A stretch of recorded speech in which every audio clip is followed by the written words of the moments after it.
Jayden Daniels and Jonathan Taylor are the fantasy MVPs of Week 16 with absolute monster performances. We react to the best, worst, and most surprising performances of Week 16 on today's episode of Locked On Fantasy Football.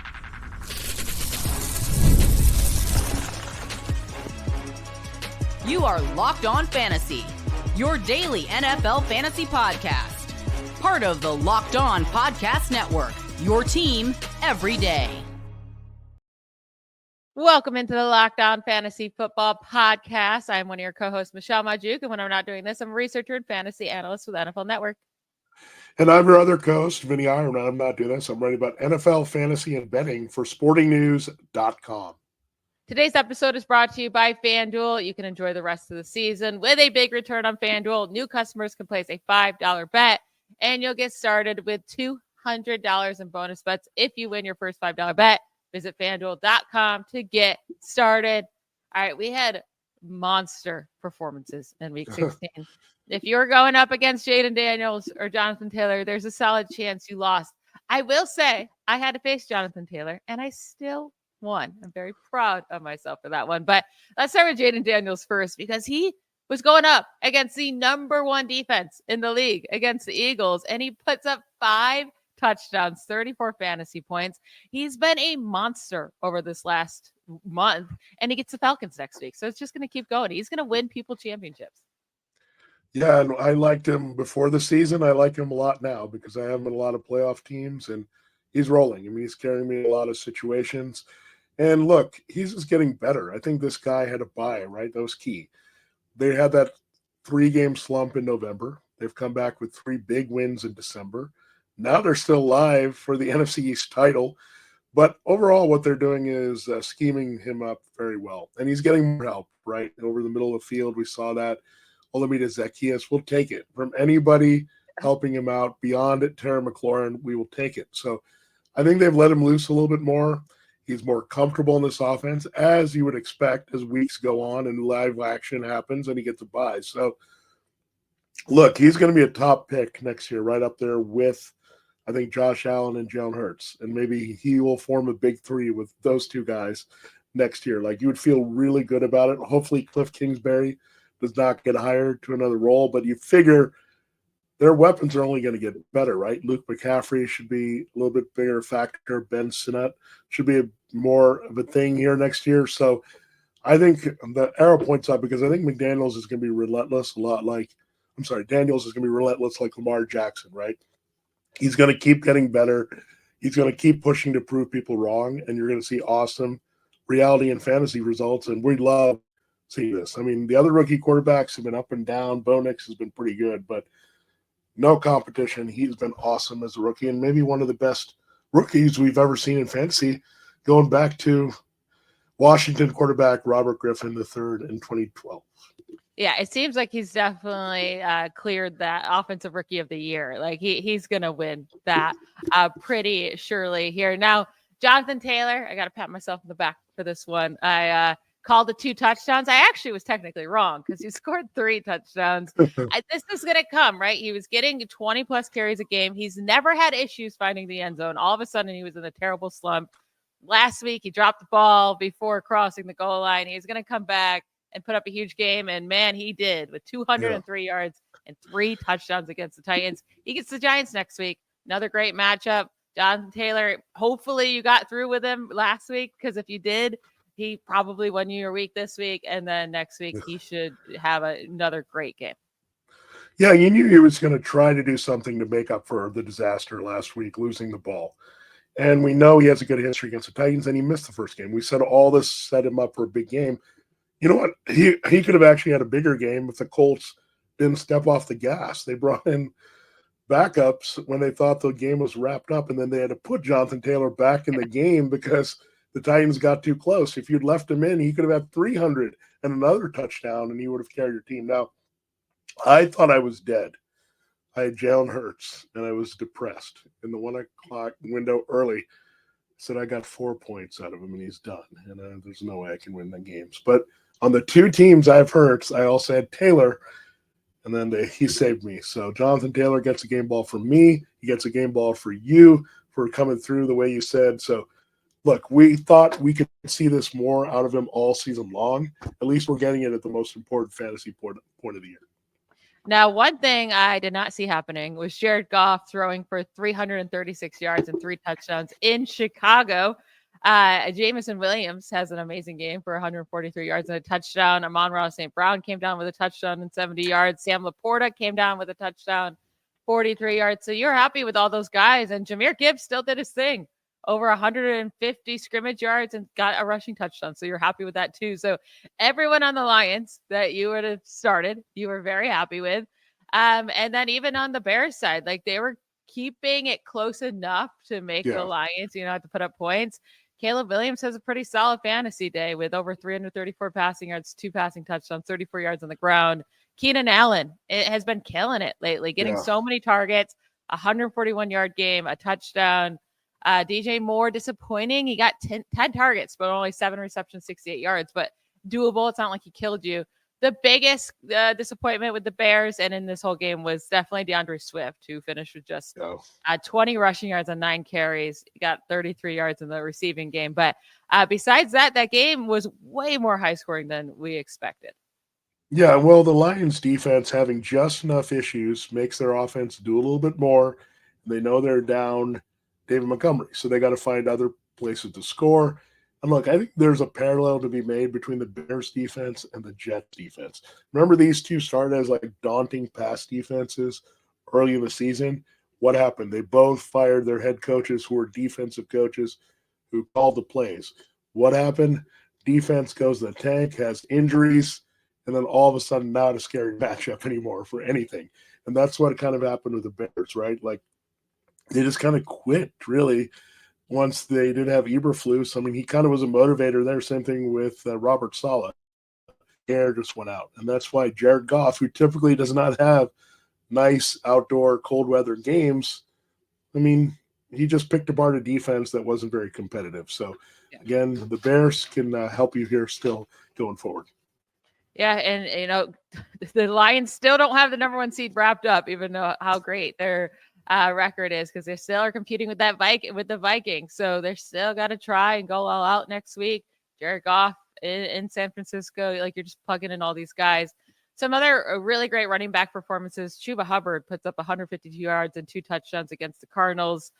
He's getting all the work. Again, he's the only healthy guy in that backfield. De'Von Achane just keeps balling out, especially with the receptions, but he has 190 scrimmage yards and a touchdown. Obviously, you're just going to keep plugging him in. James Cook has back-to-back weeks now with 2 touchdowns.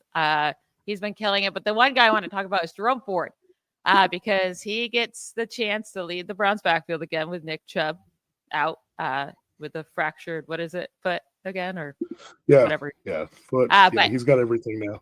Yeah, so. He goes for 92 rushing yards, a touchdown on the ground, 5 receptions, 39 yards. And that's with Dorian Thompson-Robinson, right? 21.6 fantasy points in half PPR. He plays over 80% of the team snaps. Jerome Ford, man, like I loved him coming into this game. And I think he, if you were able to pick him up off waivers, you were very, very happy.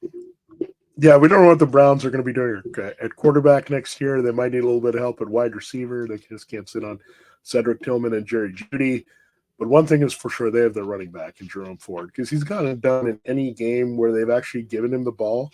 And he's explosive. He can take any touch a long distance. He's a good receiver. So, look, they moved on from Kareem Hunt. They're obviously going to be moving on from Nick Chubb. He could easily retire. But Jerome will be a little sleeper to target next year in fantasy drafts. I think he's proved that he deserves more chances in this backfield. So I'm excited about that. And in the short term, he could be a nice league winner addition after the Chubb injury, because he looked a lot better, period. When Chubb was on the field, he was slow. He didn't ever look totally recovered from that knee injury, and now I think Chubb might be done. So Ford, really a keeper league. If you've got him, you're in good shape too. Some other guys, great games. Justin Jefferson, obviously. I mean, it's just like every week with this man, but 144 yards and 2 touchdowns. He's just a beast. Brock Bowers, as long as he has Aiden O'Connell, he's good, right? 11 receptions, 99 yards. Just keep Desmond Ridder away from him and we'll be happy. One last great performance I want to talk about here is Brian Thomas Jr., 132 yards. He gets 13 targets. He brings in another touchdown. This man has over 1,000 yards and 9 touchdowns in his rookie season. And the list of guys who have done that, it's short and it's a really good list. The only bad player on that list is Kelvin Benjamin. The other guys, Jamar Chase, Michael Thomas, OBJ, Mike Evans, Randy Moss. Those are the only guys since 1980 to put up 1,000 yards and 9 receiving touchdowns. So Brian Thomas Jr., it looks like he's going to be a stud in this league. Yeah, and if there wasn't a person named Jayden Daniels and the Commanders lighting it up, Brian Thomas, if he wasn't on the Jaguars, a bad team, or Brock Bowers, if he wasn't on the Raiders, on a bad team, they would get a lot more Rookie of the Year buzz. He's one of the best rookie receivers of all time. Probably he's not going to stiff Offensive Rookie of the Year, but again, Jaguars and Raiders, that kind of limits you. So I'm excited. I think, again, we talked about how high do you think you want to draft him next year? I think he's a top 10 wide receiver easily in 2025. Yeah, it'll be interesting to see how high he goes and how comfortable we feel with that. But that's for the offseason to figure out. We're going to move to the most disappointing performances of the week. And 2 quarterbacks who brought you all the way this deep into the playoffs. One gets hurt in Jalen Hurts and one disappoints big time in Josh Allen. Let's talk about them and the others that disappointed after a quick break.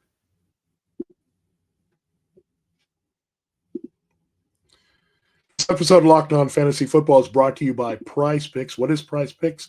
If you love watching the game, you're going to love Prize Picks, the easiest and most exciting way to play daily fantasy, whether it's football, basketball, or any of your favorite sports. Prize Picks makes your holidays bigger and brighter. You can now win up to 1,000 times your money on Prize Picks. Plus, this holiday season, they're giving away $30+ million in rewards during Picksmas and offering 2 free picks in December. So when your picks hit, Prize Picks makes it easy to cash out. You can get your money in as fast as 15 minutes. This week, we'll unveil our Prize Picks of the week. We did pretty well with them last week. I love Justin Jefferson. Michelle loved Jonathan Taylor. So, yeah, we're pretty good at that. So, this week, there it's quick, simple, and so much fun to challenge yourself and your friends with Prize Picks. Download the Prize Picks app today and use the promo code LOCKEDONNFL to get $50 instantly after your first $5 lineup. That's right, $50 instantly when you play just $5. Prize Picks, run your game. It was very disappointing if you had Jalen Hurts in your lineup. You already talked about it. He went down with a concussion very early in the game. Luckily, he already had some rushing yards, so he didn't give you a 0. You got like 4 points from him, but it looked like it would have been a huge day from him too. So that's what kind of hurts a little bit more. But yeah, unfortunately, he went down with a concussion. If he's back next week, though, you're starting him, right? It's not like an injury you'd have to worry about like happening again. Like the chances of that would not be super high. Now, Josh Allen, though, he does not have an injury as an excuse. Well, apparently he has a broken left hand, but that's besides the point. He only has 11 fantasy points against the Patriots this week. The Bills receivers do absolutely nothing. James Cook had a good game, stealing the rushing touchdown and catching Josh Allen's 1 touchdown, but not overall a good game by Josh Allen, but I'm not worried about it for next week. If you made it through with him, you're playing him next week with no questions. Yeah, it just makes Jalen Hurts and Josh Allen let you down at the most inopportune time, right, in the fantasy semifinals. So, yeah, they'll rebound. I mean, I'm a little concerned Hurts in the protocol. We'll see how that progresses this week. But, look, if he's out there, he's playing. Allen usually will make up for such a bad game, and their schedule's easy, right, going forward. So I think you'll see Allen want to play better against the Jets. We talked about their defense falling apart, and the Eagles have to beat the Cowboys. So I really like what's coming up here. Now, Matthew Stafford and Cooper Kupp, my goodness. This is another thing I was very, very wrong about. I thought Stafford would bounce back after playing terribly against the 49ers in the rain. That did not happen. Stafford throws for 110 yards. 1 touchdown, 1 interception. So now over the last 2 weeks, he has 1 touchdown, 1 interception over the last 2 weeks combined. Cooper Kupp over the last 2 weeks combined has 3 receptions, 24 yards. Not pretty. And they get the Cardinals next week. So I guess Bryce Young just had a great day against them. You would feel like you can play them. But at this point, it's been 2 straight bad weeks for Stafford and Cooper Kupp. I'm really only feeling good about Kyren Williams and Puka Nacua going into next week. Yeah, I mean, we also thought the Jets would make it a bit of a shootout. They didn't provide any resistance here. It was an easy win for the Rams. So no need to throw much for Matthew Stafford. A lot of Stafford's value and Aaron Rodgers' value to me was predicated on the fact that these teams were going to put up points in this game. I don't know what happened. Neither could get to 20 points. So, again, it's just an odd game. It's kind of much like the Rams last week. So you hope it's not a trend too low against the 49ers and Jets. You hope it doesn't happen one more time, but the Cardinals defense stinks. So I don't think you're going to get it. Where I think you could see it, right? The 49ers can be tough. The Jets, even though they've tanked, maybe they had some good matchups there against the Rams. So against Stafford, this is why he's been kind of a borderline streamer dude and not someone we consistently rely upon anymore in fantasy. And same thing could be said with Cooper Kupp as well. We had 3 stinkers at running backs. Joe Mixon against the Chiefs. We figured he would struggle, and he did. 7.6 fantasy points, and he gets another tough matchup against the Ravens this week. So it's going to be hard to sit him because, again, he's still got 14 carries, got 2 targets. But, yeah, the efficiency wasn't there. And, again, like I said, another tough game for him this week. DeAndre Swift, 6.7 points. He's been so up and down this year. I don't think I could trust him in my finals. But it was a tougher matchup against the Lions' run defense, even though they're all banged up. But they get the Seahawks this week. The Seahawks will probably put up a bunch of points on the Bears too, and they'll be down, and DeAndre Swift won't get his carries either. And then Najee Harris against the Ravens. I was very low on it. We were both very low on him this week, but 4.2 points he scores against the Ravens. He gets another tough matchup against the Chiefs this week. The thing is, the Steelers are completely fading him out of the offense. Last week, he played on the fewest snaps he's ever played in, or fewest percentage of snaps he's ever played in a game he was healthy with the Steelers. And then this week, he beat that, only playing on 28% of the snaps. So it just keeps getting worse and worse for him, and he's not playable. Yeah, and I think he's going to be moved on from by the Steelers. I mean, they'll find a way to move on, and maybe they'll look at Ashton Gianti in the first round of the draft at the way it's going. I know they used the first round pick on Harris and it didn't work out so hot. So, and they did on Rashard Mendenhall, but they tend to use first round picks on running backs when the person merits, but quarterback could be there. But also it's hurt the Steelers offense in general, not having George Pickens. You can't stretch the field, therefore you can't open up the running game, and Russell Wilson stinks without Pickens. So if Wilson and the entire offense are going to start to stink, it's going to tank Harris, and that's what you're seeing as well. And the other thing we saw was tight end. We were so sure about Trey McBride coming through against the Panthers. He did set a record, Michelle, by the way, most catches without a touchdown. So that's not a record we want in fantasy, but most catches in a season without a touchdown. And he didn't even add a lot of catches in this game against the Panthers. Best matchup. I think the surprise, I know Kyler Murray being all over the place. He didn't have a good, or Kyler kind of compiled, but in terms of passing, didn't help Marvin Harrison Jr., didn't help Trey McBride. This has been one of the most disappointing passing games, I think, in the NFL. Yeah, it has been. And I said, as soon as I said that on Prize Picks, his projection was only about like 65, I said, this is so easy that it's not going to hit. I was like, it's so easy. And that just like, you just know Vegas knows something, right? Or, it's just insane. Yeah. Every week prior, he had at least 70 receiving yards in 5 straight games. And the easiest matchup for tight ends, he completely just stinks. 3 receptions, 20 yards. That was highly disappointing. If you made it through with him, though, you're starting him again because first week he didn't have 10 targets in like the last month. Kelsey, on the other hand, another bad game from him. I mean, this is like every week. It's a bad game. 5 for 30. He gets the Steelers this week. I don't want to start him. I didn't want to start him this last week. I don't want to start him this week. I know it's hard, and as soon as you sit him, he's going to go off. But my goodness, he's been bad. And so, I mean, TJ Hawkinson's been a huge disappointment too. Hasn't scored a touchdown either this year since coming back. He had the one big game for 114 yards back in week 12. But since then, last week, 2 receptions, 27 yards. It has not been pretty for him. Yeah, I think what's hurting both these guys is these teams have diversified targets quite a bit. I mean, they get it. I mean, Patrick Mahomes is thrown to anyone out there now. Hollywood Brown is on his way back. Juju has come back and been effective. Xavier Worthy's touching the ball.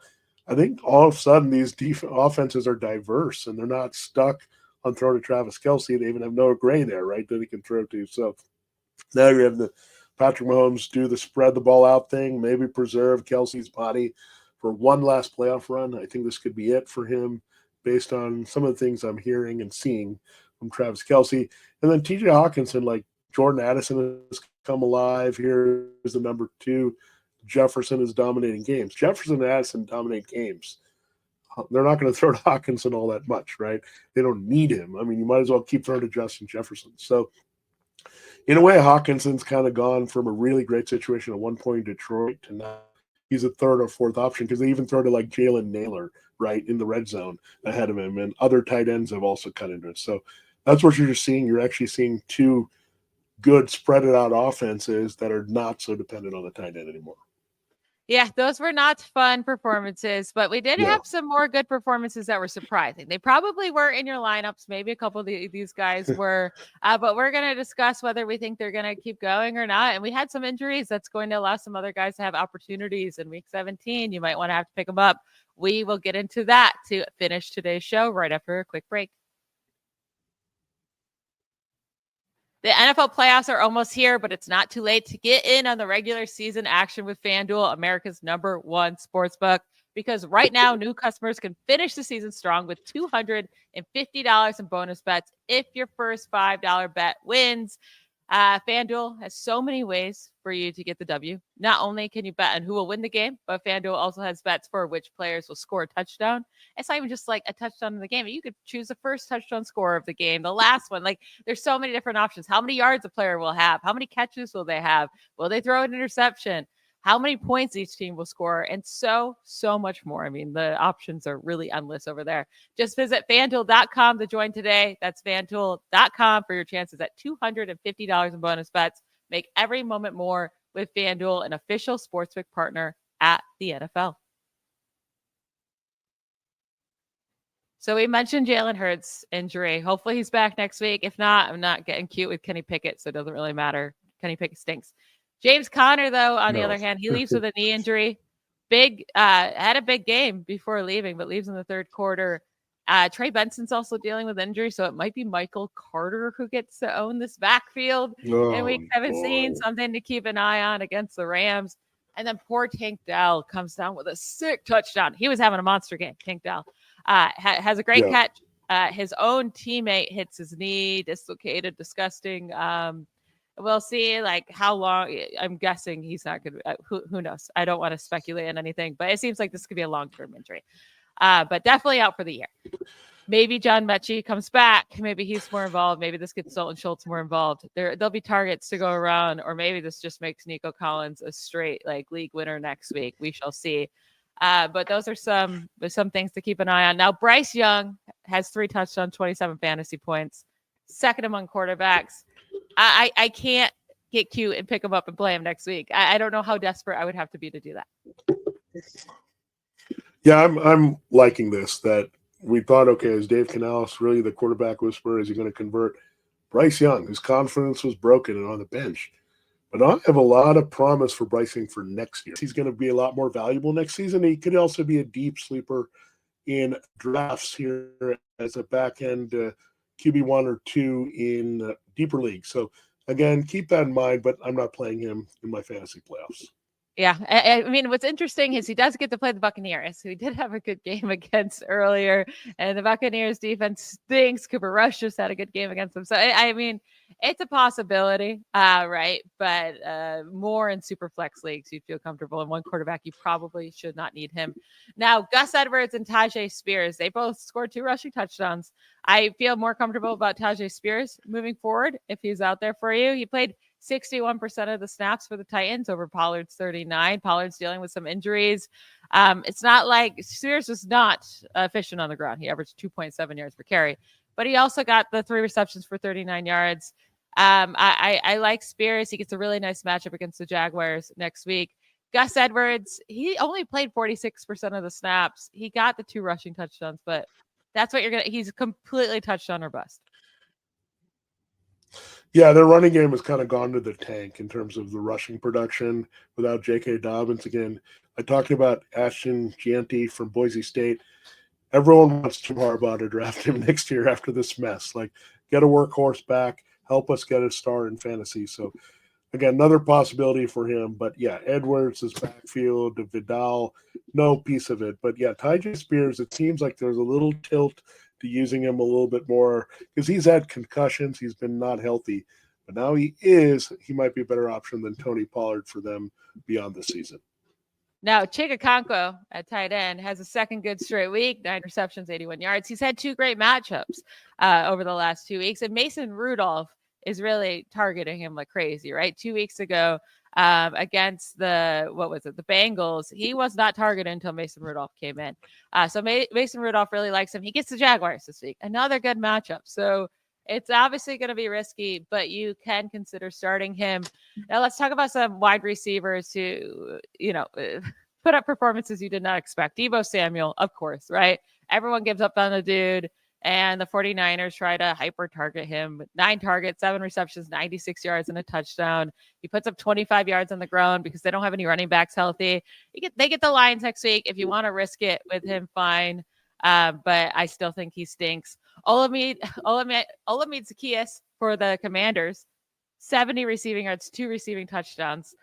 We saw a game like this from Noah Brown, I feel like a month ago, right? And then he just disappeared. I'm not chasing the Zaccheaus performance. And then lastly, Kayshon Boutte for the Patriots, 5 receptions, 95 yards, and a touchdown. He's been playing a lot of snaps for a long time now. That's his first game he's done anything. So Boutte and Zaccheaus, I'm not chasing those performances.